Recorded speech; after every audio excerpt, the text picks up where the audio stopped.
ठाकुर वैष्णव पद आवनीर संपद सुन भाई होया एक माना। ठाकुर वैष्णव पद आवनीर संपद सुन भाई होया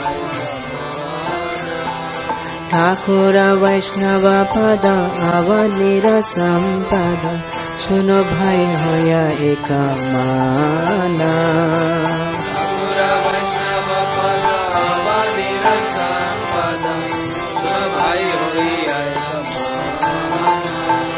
आश्रय लोया बाजे तारे कृष्ण नहीं तजे हर सब मोर आकाराना। आश्रय लोया बाजे तारे कृष्ण नहीं तजे हर सब मोर आकाराना। वैष्णव चरण जल प्रेम भक्ति दीते बो आर के हो नाहे बलवंता।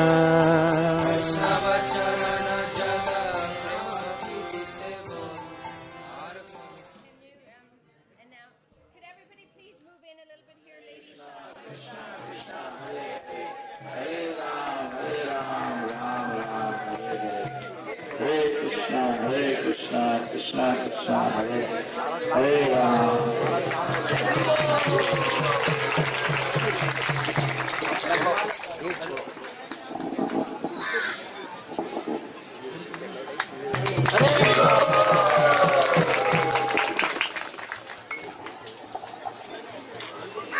इनका संन्यास नाम होगा गौर कृष्णदास गोस्वामी। ऐसे कहना बिल्कुल अतिशयोक्ति नहीं होगा कि वो एक इस्कॉन के आसमान में एक चढ़ते हुए चमकते हुए सितारे थे। उनसे बहुत कुछ अपेक्षा की जा रही थी, तो घंटे इन अपेक्षाओं को पूर्ण करने के लिए वो प्रयास में लगे हुए थे। और जहां तक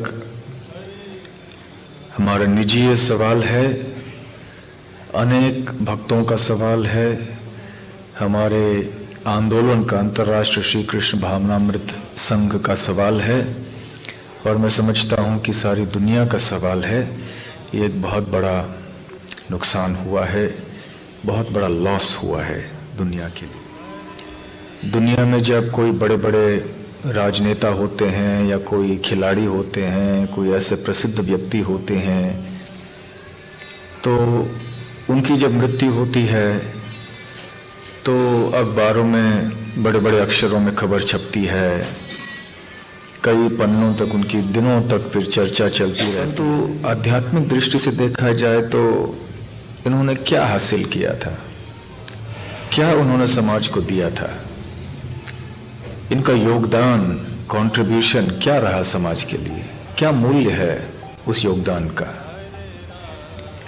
दूसरी ओर एक साधारण भी कोई भक्त हैं, वो अपना जीवन समर्पित कर रहे हैं भगवान के लिए, भले उनके बारे में कोई दूसरे जाने नहीं जाने, क्योंकि वो इतनी हृदयपूर्वक भक्ति कर रहे हैं भगवान की, तो उनका योगदान सारे दुनिया के लिए उन लोगों से कहीं अधिक है जो कि जिनकी खबर पत्रिकाओं में समाचार पत्रों में छपती है। और जब ऐसे एक भक्त हों, श्रीपाद गौर कृष्ण गोस्वामी महाराज की तरह है, बहुत अनुभवी भक्त, पिछले 30 वर्षों से भी अधिक संस्था से जुड़े हुए थे। फिलहाल ही मई महीने में हरिद्वार में संन्यास आश्रम स्वीकार किया था। इतनी आशाएं उन पर थीं, जगह जगह से भारत में और विदेश में भी उनको लोग बड़े आतुरता से आग्रह करते थे आने के लिए, कथा करने के लिए। इतने लोकप्रिय थे, जहां भी हम भक्तों से मिलते हैं जो उनको पहचानते थे, अब की बात नहीं, पहले भी लोग इस तरह से उनके बारे में बात करते थे, इतने प्रेम से, इतने आनंद से बात करते थे, क्योंकि उनका स्वभाव भी बहुत नम्र हुआ करता था, हमेशा हंसमुख रहते। और फिर उनकी जो कथाएं होती थीं वो भी बहुत मधुर हुआ करती थीं। कहीं यहाँ वहाँ की बातें ज़्यादा नहीं करते, बिल्कुल केवल भागवत के ऊपर अपने गुरु महाराज परम पूज्य राधा गोविंद गोस्वामी महाराज के पद चिन्हों में सही तरह से चल रहे थे। और अभी अभी तो संन्यास लेके और कम से कम 15-20 साल बहुत क्रियाशील रहते प्रचार में, यदि भगवान की इच्छा होती तो, परंतु भगवान की कुछ और इच्छा थी।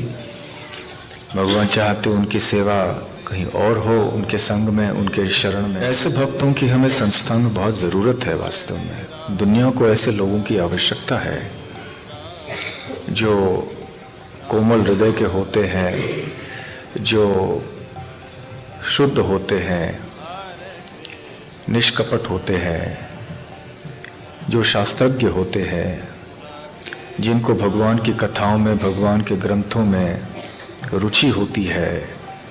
ऐसे भक्तों की सख्त आवश्यकता है आजकल के ज़माने में। तो भगवान के कार्य अचिंत्य होते हैं, हमारे चिंतन के बाहर।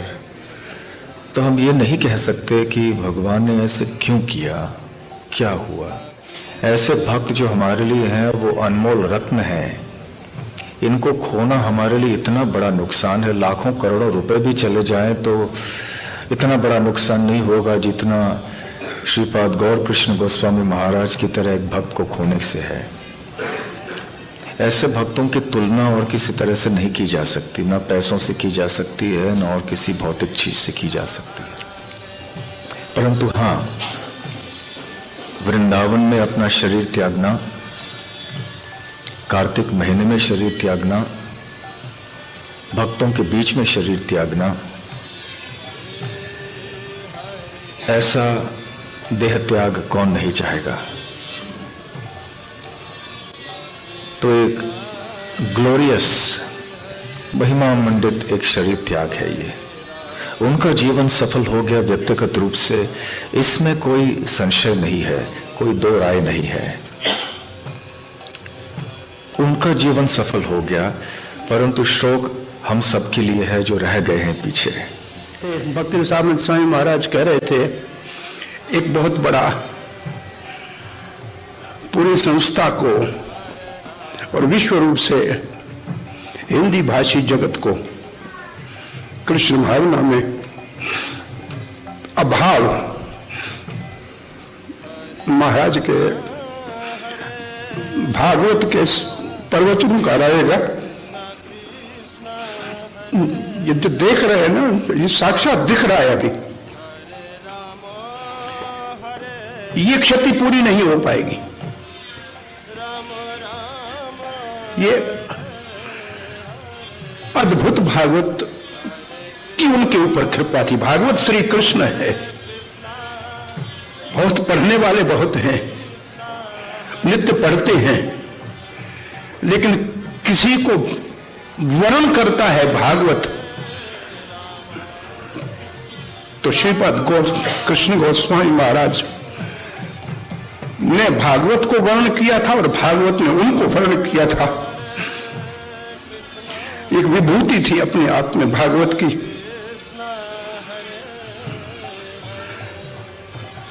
तीन दिन पहले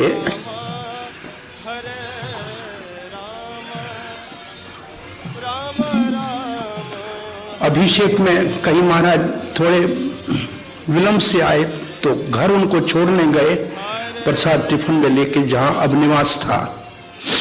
तो कहा कि सर्वभौम आपको दो चीजें देता हूं, एक तो संपूर्ण चैतन्य चैतन्य मैंने 70-80 घंटे में पूरी की है, चैतन्य चैतन्य तो भागवत के ऊपर। मैं पूछा महाराज कहाँ? बोला 10-12 भक्त यहां वहां से लेके चला गया था हस्तिनापुर और वहां बैठ के ये पूरा किया है। और मायापुर में तो महाराज प्रति वर्ष दिसंबर में श्रील प्रभुपाद की पूजा स्थान पे ऊपर जो उनका प्लेस ऑफ वर्शिप है, वहां कई 10 सालों से दिसंबर में जाके कथा करते थे। तो निरंतर वहां पूरी भागवत के ऊपर उन्होंने वो दोनों ऊपर से अपनी सीढ़ी लाके कहा ये हमारी चीज आपके पास रहेगी।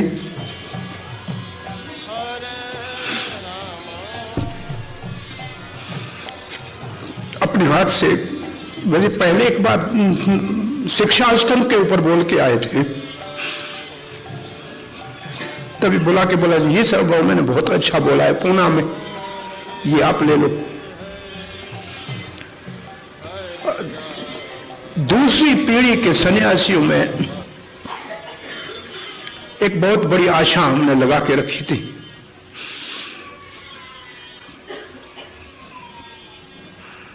उसमें से एक विभूति खो बैठे हम। महाराज अब जाने के बाद कुछ भी कह सकते हैं, लेकिन ऐसी व्यवस्था हो सकती है। महाराज ने बलिदान दिया, लेकिन भविष्य में ऐसे दूसरों से न हो उसके लिए कुछ सावधानी बरती जाए। जैसे भक्ति रसामृत महाराज कहते, वो अति अनिवार्य है। फिर भी महाराज अपने पीछे इतना भागवत का खजाना छोड़ के गए हैं कि वो इस अपने प्रवचनों के द्वारा भक्तों के हृदय में संग देते रहेंगे। अब यही संग हमारे को उपलब्ध रहेगा। महाराज दास गोस्वामी महाराज एक ऐसा व्यक्तित्व था जिसको सब लोग महसूस करते हैं। वे सबको सभी उनसे प्रेम करते थे, सबके लिए वो प्रिय थे, और उनके दृष्टि से भी सभी उनको भी सभी लोग प्रिय लगते थे जो भी उनके संपर्क में आते थे। उनका ऐसा स्वभाव था, जैसे युधिष्ठिर महाराज के विषय में कहा जाता है कि अजात शत्रु,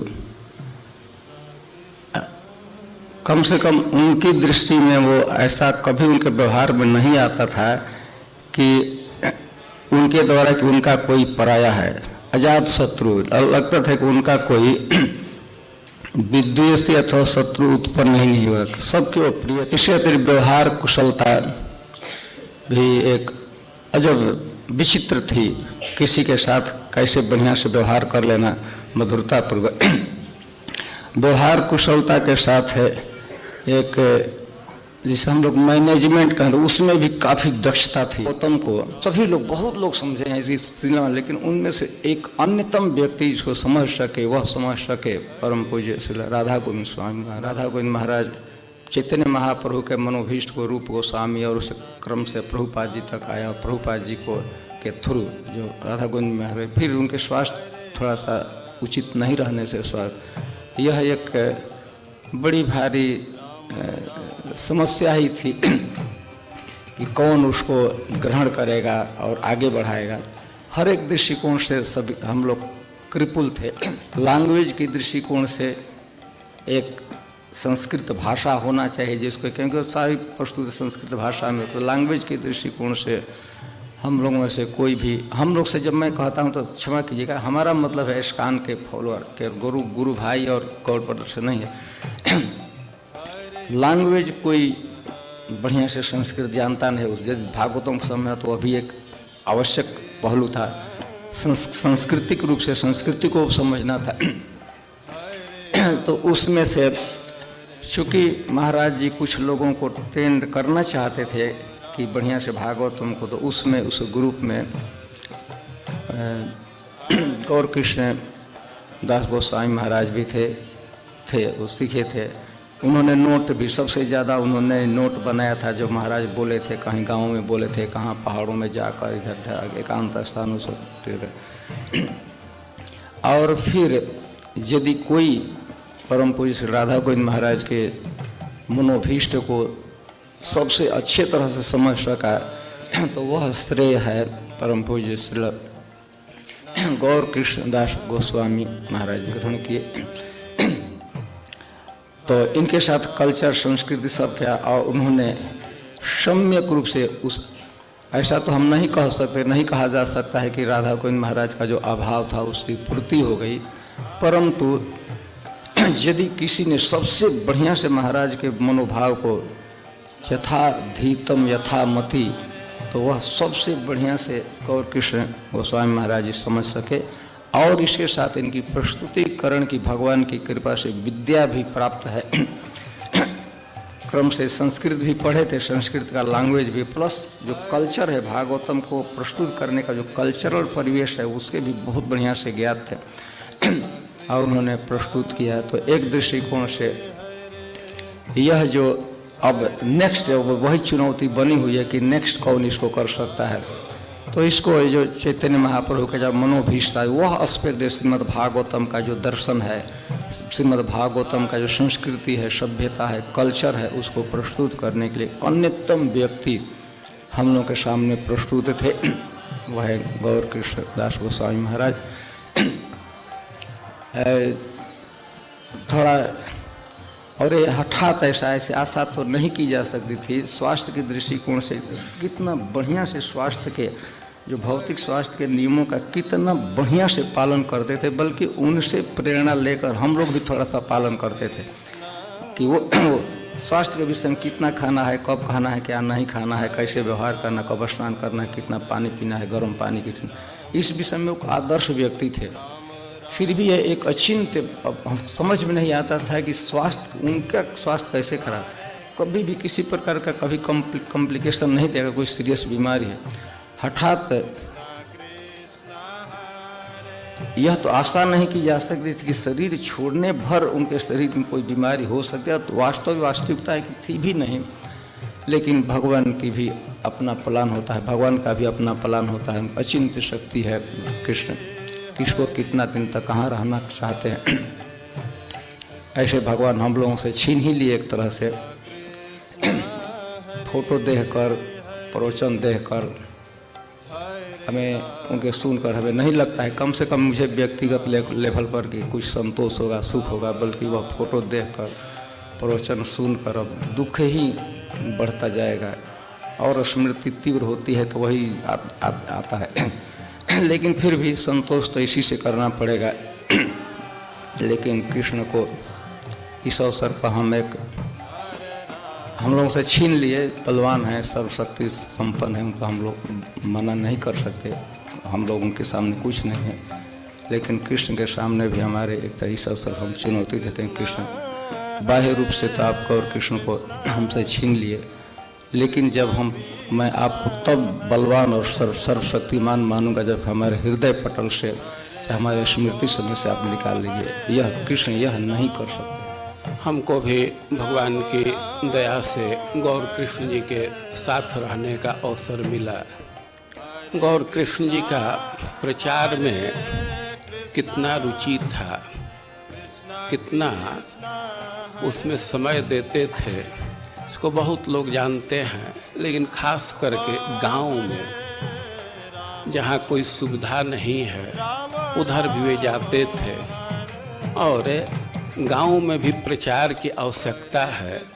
इस बात को आप समझ सकते हैं, क्योंकि गौर कृष्ण जी भी एकदम इंटीरियर विलेज से आए, एकदम सुदूर गांव से आए हैं। और हमको सबसे अधिक वही बातें याद आ रही हैं जब हम लोग उनके गांव में जा कर के रहते थे। और गौर कृष्ण जी लालटेन से पढ़े हैं, जो मुख्य भागवत पढ़े हैं वे तो बिजली की लाइट में नहीं पढ़े, लालटेन जला करके पढ़े हैं। और इतना वे समय का उपयोग करते थे। प्राय जैसे आप कथा की बात सुन रहे थे, तैयारी खटिया कथा प्रसिद्ध है, बहुत रिकॉर्डिंग सुनते रहते हैं। और उस स्थान में कथा के समय तो जनरेटर की व्यवस्था होती थी, लेकिन उसके पहले सब लालटेन से काम करते थे। और गौर कृष्ण जी इतना समय का उपयोग करते थे, दिन भर तो काम में रहते थे और प्रसाद के बाद प्रायः 9 बजे के बाद वो लालटेन जला करके, लालटेन ढिला करके प्रसाद के लिए, कम करके प्रसाद के लिए जाते थे। फिर उसको आ करके प्रायः सब भक्त सो जाते थे। उस समय वे सब हिसाब किताब पूरा कर लेते थे, लिख लेते थे। लगभग रोज का ही उनका रूटीन था। और बिहार में एक तरह से जो प्रचार हुआ है उसका मुख्य केंद्र उनका गांव रहा है खड़िया। और प्रचार तो शुरू हो गया एक ऐसे रूम में जिसके दीवार मिट्टी के थे, लेकिन बाद में महाराज श्री की इच्छा हुई कि एक भगवान के लिए घर होना चाहिए जिसमें 10-20 लोग सुखपूर्वक बैठ सके। जब वहाँ पक्का बनाने की बात हुई है कि उस गांव में उस समय ये जो ढलाई करते हैं, छत बनाते हैं, इसका किसी को अनुभव नहीं था। हम लोग प्रारंभ किए, दीवार बन गया, लेकिन अब छत ढालने की बात थी। वो छत को कैसे ढाला जाए? इस समय जैसे यहाँ सुविधा है, किसी कॉन्ट्रैक्टर को दे दीजिए, या सेटरिंग लाना है किसी को फ़ोन कर दीजिए, या कहीं से ला दीजिए, ऐसी सुविधा नहीं थी। शहर से आ सकता था लेकिन उतना बजट नहीं था। और गौर कृष्ण जी, मैं सलाह दिया कि पाइप जुटा करके हम लोग सेटरिंग अपने से कर दें। और गौर कृष्ण जी अपने से पाइप ढोते।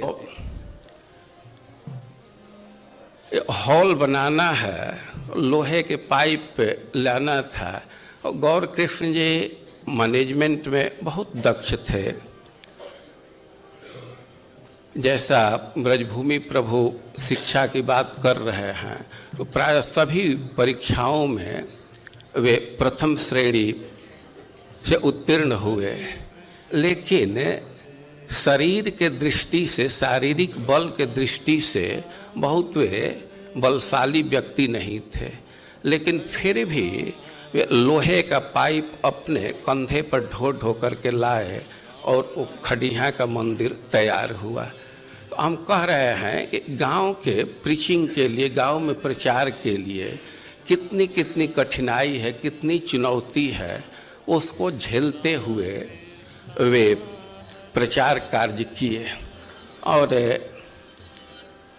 वैष्णवों की सेवा में उनकी अद्भुत रुचि थी।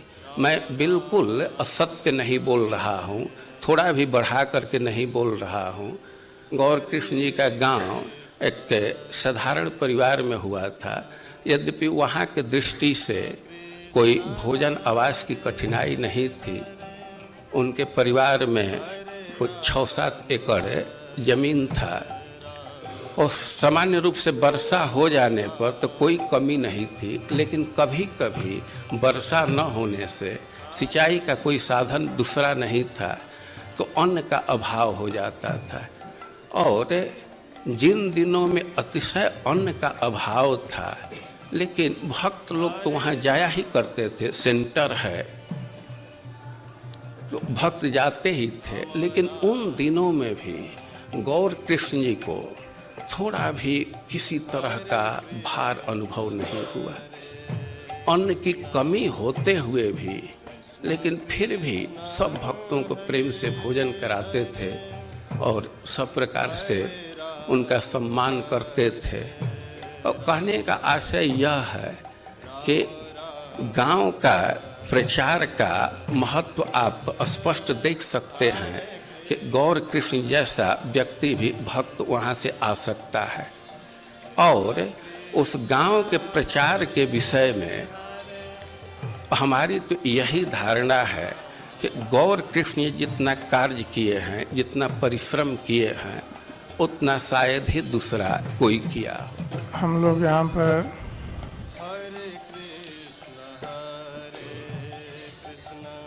श्रीमद गौर कृष्णदास गोसाई महाराज के तिरुभाव के उपलक्ष्य में एकत्रित हुए हैं और उनका स्मृतिचारण कर रहे हैं। वस्तुतः यह बहुत बड़ा दुख का विषय है कि अचानक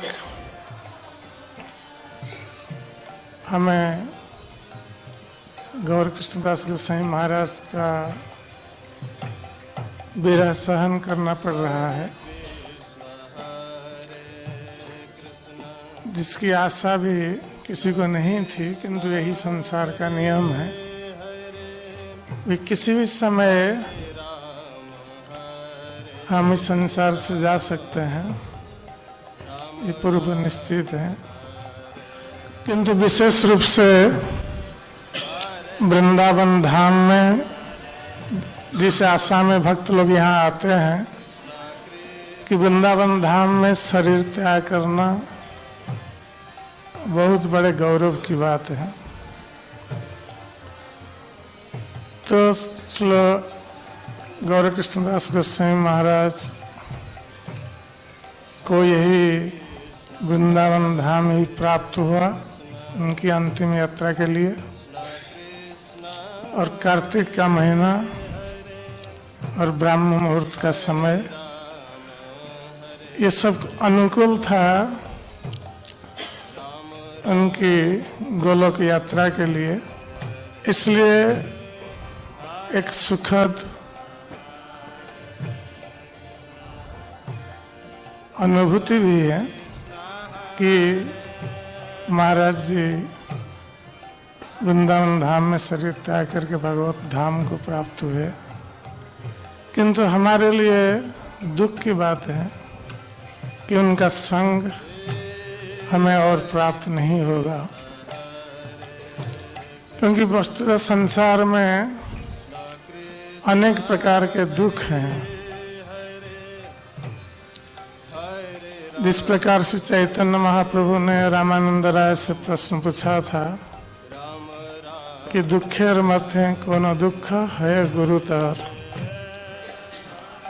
तो दुख के बीच में सारे दुखों में कौन सा दुख सबसे बड़ा दुख है, गुरुतर दुख है? तो रामानंद राय ने उत्तर दिया कि कृष्ण भक्त विरह बिना दुख नहीं देखियार। कृष्ण भक्त से विरह का अनुभव करना, इससे बढ़कर संसार में और कोई दुख नहीं है। तो जो वैकुंठ प्रिय भगवान के प्रिय भक्त, उनका दर्शन दुर्लभ होता है, और ऐसे भक्तों का संग प्राप्त होना बहुत बड़े दुख की बात है। और विशेष रूप से गौर कृष्णदास गोसाई महाराज अत्यंत विनय स्वभाव के थे, विनीत स्वभाव युक्त, और सभी को सम्मान प्रदर्शन करते थे।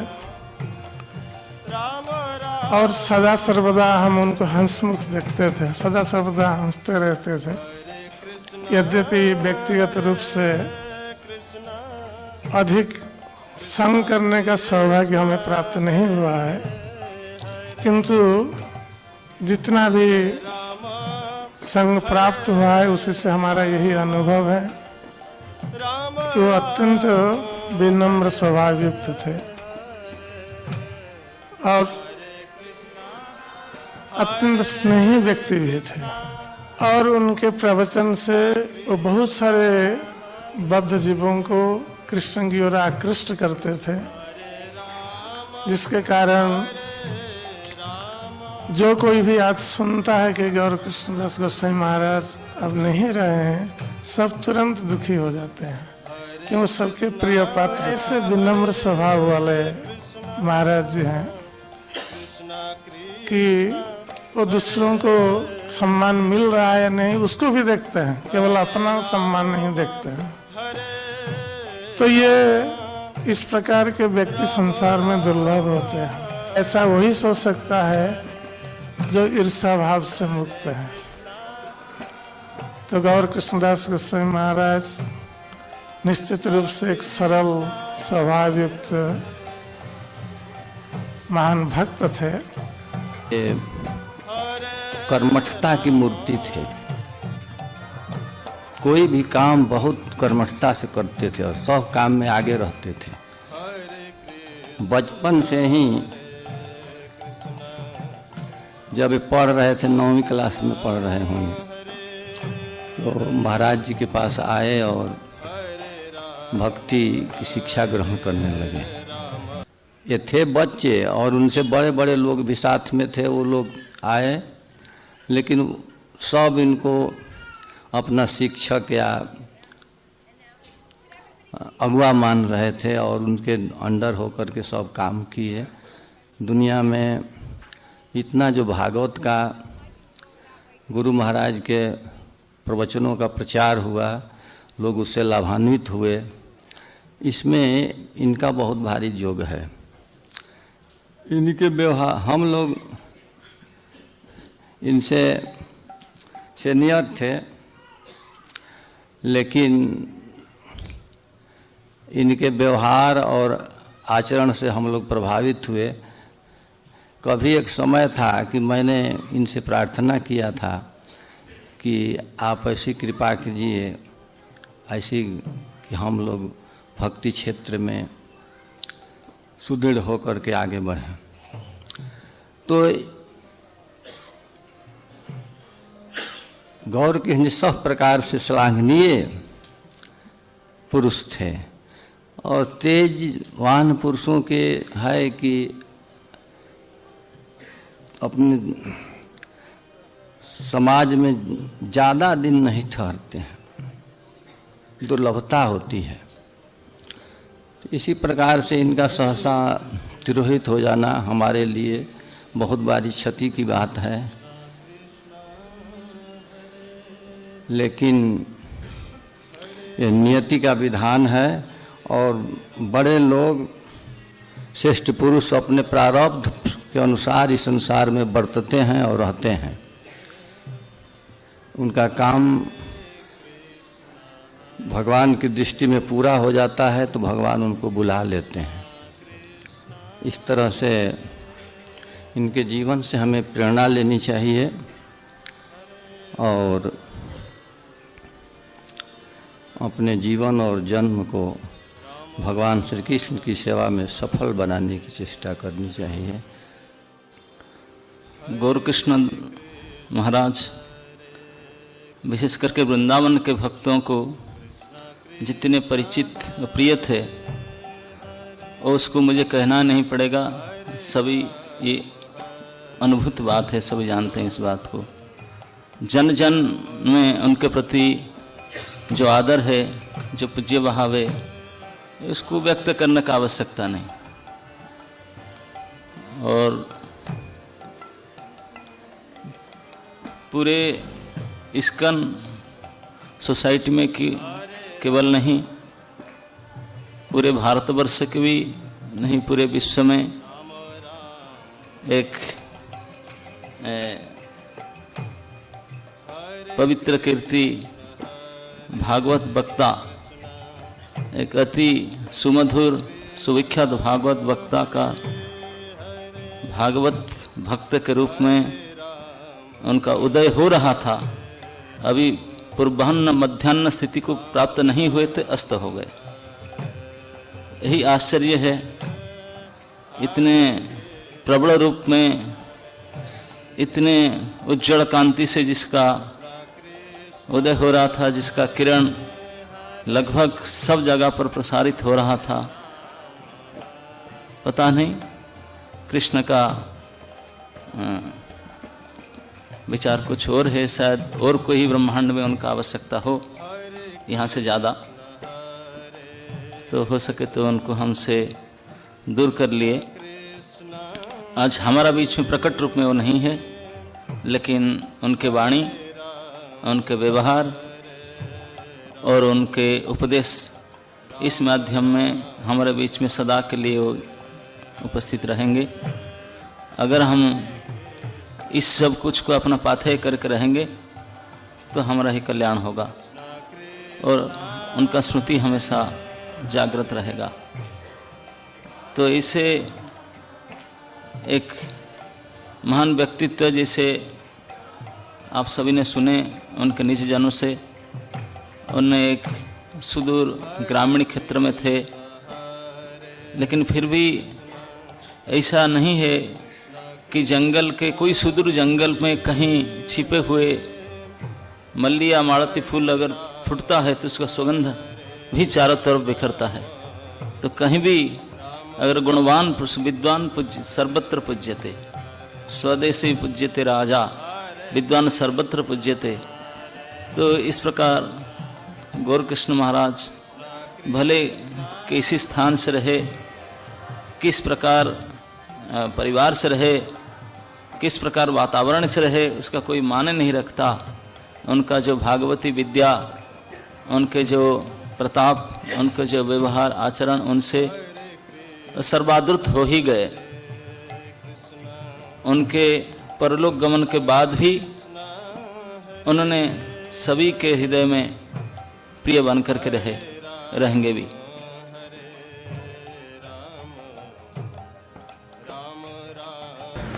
A very dear devotee departed from this. He was brahmachari at the time.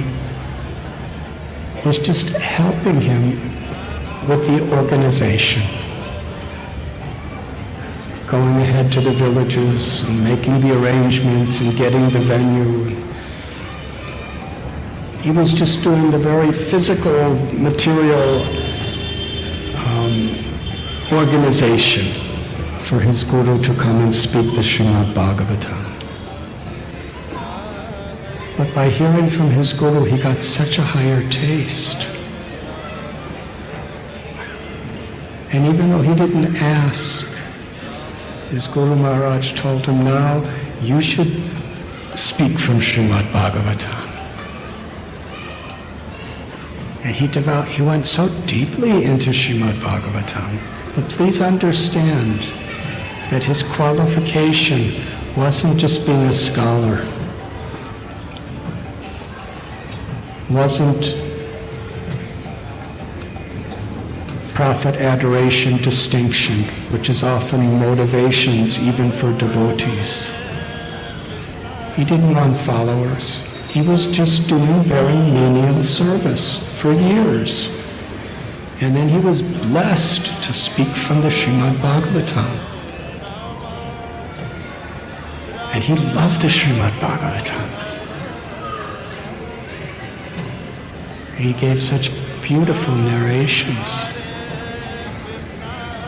How because, not simply because of scholarship, but because of his humility and his surrender, he had such realization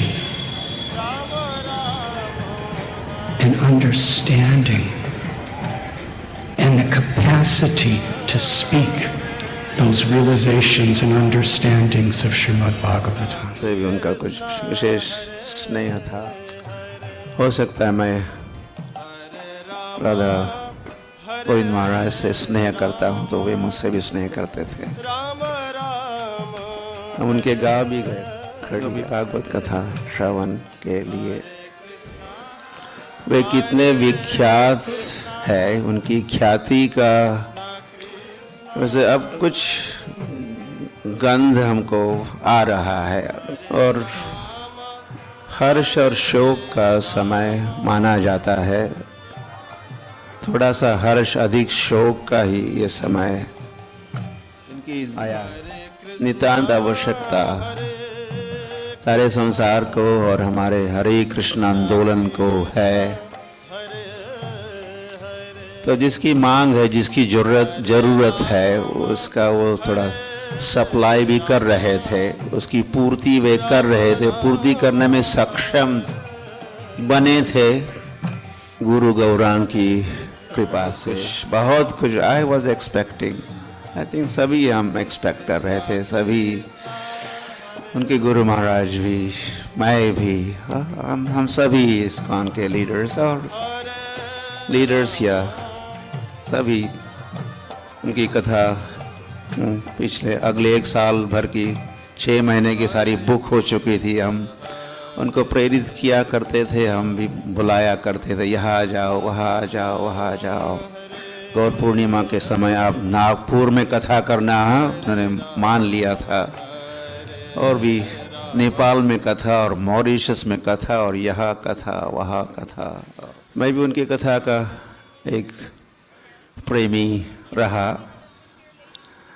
छिप छिप के मैं भी सुना करता था।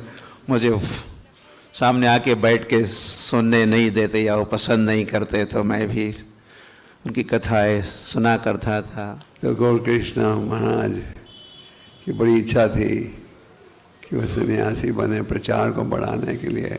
गौर कृष्ण महाराज जैसे आप सुन बैठे हो, उनका शास्त्रीय ज्ञान बहुत गहरा था और उनकी रुचि थी शास्त्रों को पढ़ने में। ये रुचि सब में नहीं होती, और उनमें बड़ा उत्साह था प्रचार करने के लिए। और गौर कृष्ण महाराज कई मंदिरों में गए, बॉम्बे में गए, दिल्ली में गए, कई स्थानों में गए, और जैसे आप सुन बैठे हो, हर स्थान में भक्त बड़े उत्साहित थे उनके प्रवचन को सुनने के लिए। दिल्ली में भी जब वो आते थे, दिन में 3 दिन क्लास देते थे, भागवतम क्लास, चैतन्य चरितमृत इत्यादि, ब्रह्मचारी क्लास। उनका एक और गुण ये था कि उनमें विनम्रता का भाव था। वैसे तो कई बार मुझे मिले और हमेशा हंस के बात करते थे। उनकी साधना भी अच्छी थी, हमेशा मंगल आरती इत्यादि प्रोग्राम में वो आते थे। I've observed Maharaj is always very humble Vaishnava. तो पंचगौड़ा प्रभु कह रहे कि देखते ऑब्जर्व करते थे कि गौर कृष्ण महाराज बहुत नम्र भक्त थे। Always had a very enchanting smile. और उनमें एक बहुत अच्छी मुस्कान उनके चेहरे पर रहती थी। Although Prabhupada said in this age sannyas is forbidden, यदि प्रभुपाद जी ने कहा इस युग में संन्यास मना किया गया है, but for the purpose of preaching, following Chaitanya Mahaprabhu's order and Prabhupada's order, we've been given this duty to preach. लेकिन प्रचार के लिए और प्रभुपाद जी की आज्ञा के अनुसार प्रचार के लिए यह एक कर्तव्य होता है, और संन्यास लेने के लिए। Prabhupada is very happy to see his disciples, and what to speak of grand disciples, carrying on this mission of Rupa Goswami Chaitanya Mahaprabhu. Prabhupada ji को इधर बहुत प्रसन्नता है, उनके शिष्य और उनके शिष्य के शिष्य चैतन्य महाप्रभु के संदेश को आगे बढ़ा रहे हैं, बढ़ाएंगे। So we are one family. When a member of family leaves, naturally we feel very sad. तो हम लोग एक परिवार के हैं, और स्वाभाविक है कि परिवार का कोई व्यक्ति विदा होता है तो हमको दुख, हम परिवार के सभी लोगों को दुख होता है। But I'm sure we've heard in the scripture that one who's dedicated his body, mind, his words, his life to the Lord, he's going back to the Supreme Lord. लेकिन हमें जानकारी है कि जो अपने मन वचन कर्म से हर एक तरह से भगवान की आज्ञा का पालन करता है, भक्ति में रहता है, तो निश्चित रूप से भगवान के धाम में जाता है। So being a smart sannyasi, he left during Kartik in Vrindavan Dham. एक सन्यासी थे और इसे कार्तिक महीने में और इस वृंदावन धाम में उन्होंने अपना शरीर परित्याग किया। All of us are working very hard to fix our mind on Krishna, so that at the time of death we can also go back to the spiritual kingdom. हम लोग भी ऐसे प्रयास करें, हर तरह से प्रयास करें कि हमारा मन और वचन सब भगवान की सेवा में लगी रहे, और अंत में हम लोग भी भगवान के धाम में जाएं। So I am very sad and I am very happy that Gaur Krishna Maharaj went back to the spiritual kingdom. तो प्रभु जी कहने का हमें बहुत दुख है, और दुख के साथ हर्ष भी है इस बात का है कि गौर कृष्ण महाराज भगवत धाम में, गोलोक में चले गए। I'm sure we're all feeling the separation, but also we're very happy to see that this process of Krishna consciousness works. तो यद्यपि कि हम लोगों को काफी दुख है, लेकिन यह बात को जान के प्रसन्नता है कि जो कृष्ण भावना की पद्धति है वह काम कर रही है। ये राधे शंभू ने पत्र भेजा है, मैं इसको हिंदी में पढ़ने का प्रयास करूंगा, हालांकि इंग्लिश में लिखा है। जब मुझे पता चला कि परम पूज्य गौर कृष्णदास गोस्वामी महाराज ने शरीर त्याग कर दिया है, तो ये मेरे लिए बहुत ही आघात था। ये मेरे लिए बहुत ही पीड़ाजनक है और बहुत कठिन है कि वो हमारे बीच में अभी नहीं है। उन्होंने सभी जो कॉलेज जाने वाले छात्र हैं, ब्रह्मचारी हैं, बच्चे हैं, कांग्रेगेशन भक्त हैं, उन सभी का हृदय बहुत अच्छे प्रकार से जीत लिया, क्योंकि वो हमेशा ही बहुत ही प्रफुल्लित रहते थे और बहुत ही मैत्रीपूर्ण व्यवहार करते थे सभी के साथ। जब ऐसे वैष्णव इस जगत को छोड़कर जाते हैं तो हमारे हृदय में विरह से दुख की तरंगें भी जागृत होती हैं और उनके संग का स्मरण करके हमको हर्ष भी होता है। वे बहुत ही सरल स्वभाव के थे और पॉलिटिकल माइंडेड नहीं थे। भागवतम में हमेशा डूबे रहते थे, बहुत मैत्रीपूर्ण व्यवहार करते थे, सभी के साथ समानता के व्यवहार करते थे, हमेशा आध्यात्मिक शरणागति में आनंद लेते थे। उनके अंदर बहुत ही निष्ठा थी गुरु भक्ति में, बहुत ही नम्र भाव के थे। कोई भी उनके पास आसानी से जाकर बात कर सकता था और बहुत सारे ऐसे गुण हैं जो मैं इस लिस्ट में जोड़ सकता हूँ, क्योंकि वो परम पूज्य गौर कृष्णदास गोस्वामी महाराज सदाचार के मूर्तिमान स्वरूप थे। वे श्रील प्रभुपाद और वर्तमान जो आचार्यगण हैं इस्कॉन के, उनके प्रति हमेशा कृतज्ञता पूर्वक रहते थे और उनके प्रचार और प्रसार के लिए वे हमेशा उनका गुणगान करते थे। बहुत कुछ देखा हूँ, सुना हूँ, सब कुछ नहीं कहूँगा, इतना ही कहूँगा जितने महात्मा, जितने गुरुवर जो कहे हैं वो सत्य, सब बिल्कुल सत्य कहे हैं। लेकिन उनके जीवन का जो सबसे बड़ा हमारे जीवन पर असर डाला है वह गुरु समर्पण। उनके जीवन का अगर कोई कुछ चीज हम पर असर डाला है विशेष रूप से, तो गुरु के प्रति किस तरह की निष्ठा होनी चाहिए, अद्भुत मैंने देखा। उनके प्रचार की शैली अद्भुत, उनके भक्तों के साथ मिलने की शैली, प्रस्तुति करने की शैली, खिलाने पिलाने उदारता की शैली, किस परिस्थिति में कौन व्यक्ति कैसा है, उसको क्या चाहिए, इसको देने की शैली अनोखी थी। किसी को कुछ अगर किसी परिस्थिति में कुछ कह दिए तो उसको समझाने की कैसी परिस्थिति है। आहा, चारों तरफ भक्तों से जो मिलाना और संस्कृत के प्रति रुचि, भागवत के प्रति रुचि जो उनकी थी, सब कुछ अद्भुत, सब कुछ अद्भुत। मेरे जन्म से पहले के वो वैष्णव बन चुके थे और मैं यही प्रार्थना करता हूँ कि मैं इनके चरण चिन्हों पर चलता रहूं, क्योंकि एक एक चीज़ मुझे याद आ रहा है और बोलने से नहीं होगा, उसको करना है मुझको जीवन में। क्योंकि बहुत कुछ सिखा करके गए हैं, वैष्णव के साथ में कैसे व्यवहार करना है, कैसे रहना है। कभी कभी मेरे मन में आता था कि इतने बड़े हो करके भी छोटे लोगों को स्नेह करना, बैठाना, बोलना, बात करना। एक बात का मुझे अफसोस हो रहा है, मैं बार बार कहता था कि इतना कथा कहने की क्या जरूरत है, इतना क्यों प्रवचन करते हैं। लेकिन भगवान की सेवा के लिए उनका शरीर मिला था, भगवत सेवा में अपने जीवन को लगाए। मैं उनके चरणों में प्रार्थना करता हूँ कि हम लोगों का भी जीवन भगवान तक पहुँचा दें और गुरु महाराज के प्रति वही निष्ठा हम लोगों का भी बने जो उनका था। श्री गौर कृष्ण महाराज से हमारा बहुत पहले का परिचय है। जब वो खड़ीहाँ में कथा को मेंटेन करते थे और हम समझते हैं जो उन्होंने खड़ीहाँ में भक्तों को कथा अमृत का आस्वादन कराया था, वही एक सबसे बड़ा उनका संबल था।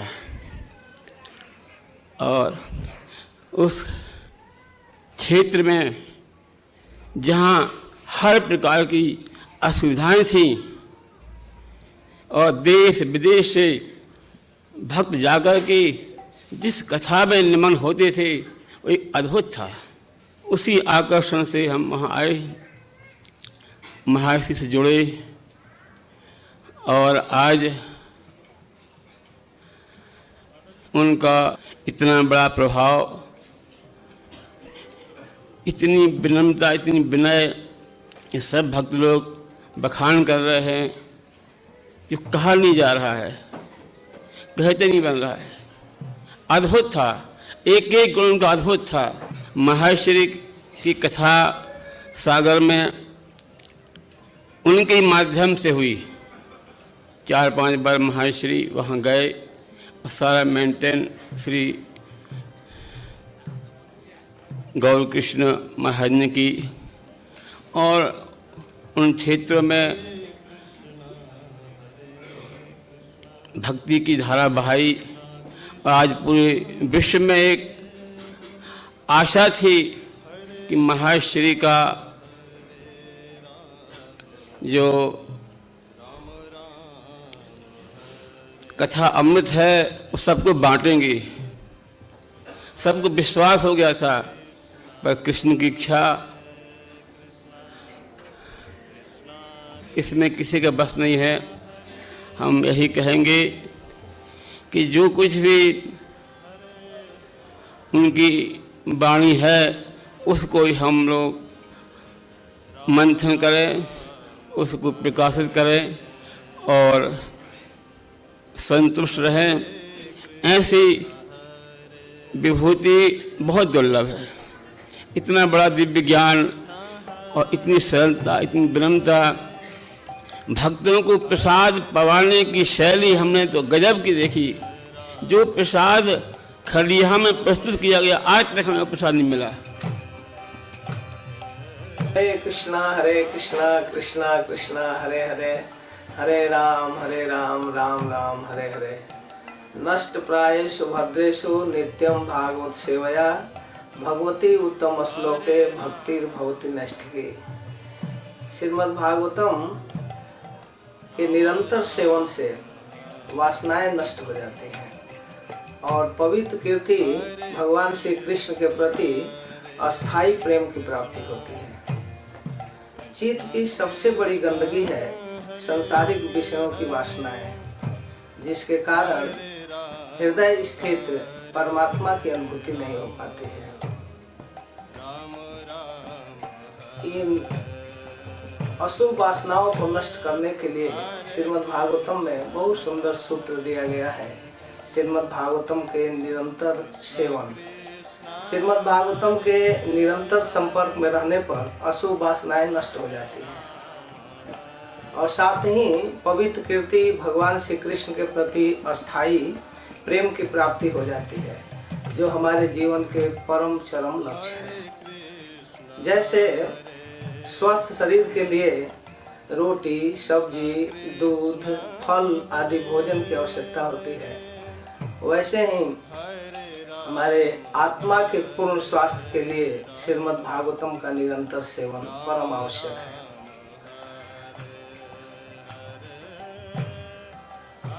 कभी कभी अस्वस्थ रहने पर औषधियों की आवश्यकता पड़ती है, वैसे ही हमारे शास्त्रों में कुछ उपदेशात्मक बातें हैं, उपनिषदों में उसकी आवश्यकता मायाग्रस्त, माया रोग से ग्रसित जीवात्मा के लिए आवश्यक है।